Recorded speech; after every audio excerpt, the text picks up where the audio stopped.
I'm Jeff Hohlstein.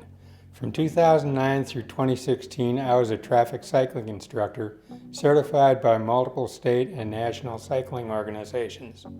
There I learned a lot about vehicles' next actions without looking at the driver. I also adopted OODA, a quick decision-making tool originally developed for combat. OODA is easily adapted to defensive driving to help you see and avoid conflicts before they become crashes. OODA is an acronym for Observe, Orient, Decide, Act. Then do it again and again. That's why it's called the OODA Loop. Let's put it to use. The Florida Driver's Handbook recommends a minimum of 3 seconds safe following distance. First, we observe, pick a landmark by the vehicle ahead. The vehicle ahead is just passing a light post. Begin counting: 1 Mississippi, 2 Mississippi, 3 Mississippi. If the light post hasn't passed your hood by then, you're at least 3 seconds back. Now you're oriented, and your decision would be to maintain that safe distance. If the post passed before the 3 seconds, you're too close. Slow down your speed, increase distance, and count again. Repeat whenever you change speeds, as the safe following distance also changes. There are other ways to count seconds, but with the Mississippis, you can't cheat. There are too many syllables. A vehicle's front wheels can tell a lot, often more than looking at the driver's head. Notice the front wheel's rotation as the vehicle comes to a stop, then accelerates. You can see what the vehicle is doing quicker than you can detect its motion. This is especially important when vehicles approach your lane from the side.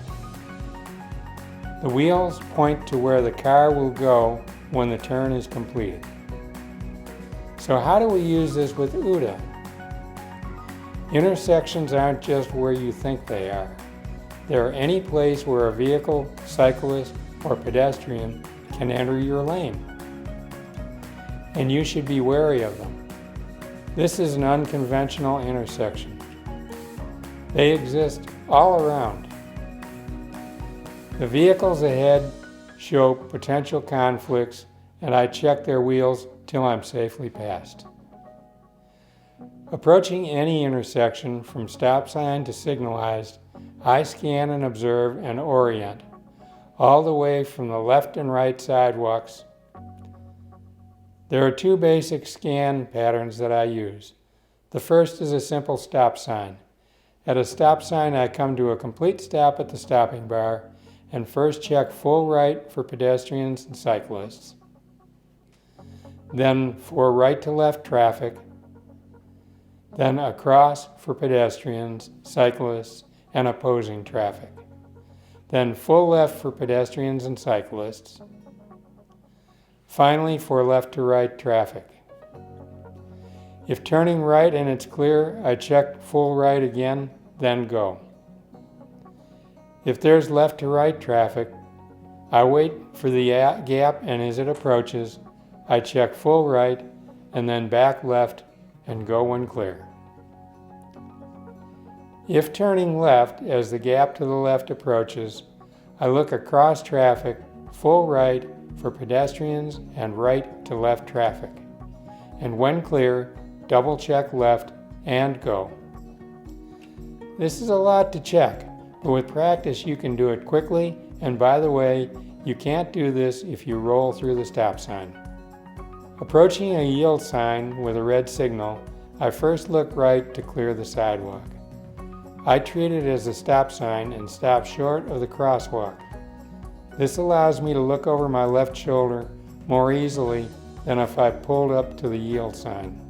Once stopped, I check across the intersection to see if cars are waiting to turn left, then complete the scan as before and go with the gap, or when the light turns green. With a green light, as I roll to the yield sign, I clear the right sidewalks, then cross for left and U-turners with no conflicts. I keep going. If going straight through a green light, trust but verify applies. Approaching an intersection, I first check for pedestrians and cyclists, then reverse the scan. First I look left for red light runners, across for left turners, then right for red light runners. To me, the most dangerous time to enter an intersection is when the red light turns green. Before the light turns green, I check the cross lanes. If they're all filled with stopped cars, then a red light runner isn't a problem. I check for bicyclists and pedestrians. When the light turns green, I proceed using the same left to right green light scan, paying special attention to left turners. I've seen as many as 3 vehicles in a row turn left against a red arrow. You don't have to use OODA exactly as I do. The fact that you use it to become a more defensive driver will cause you to make better and faster decisions than many other drivers.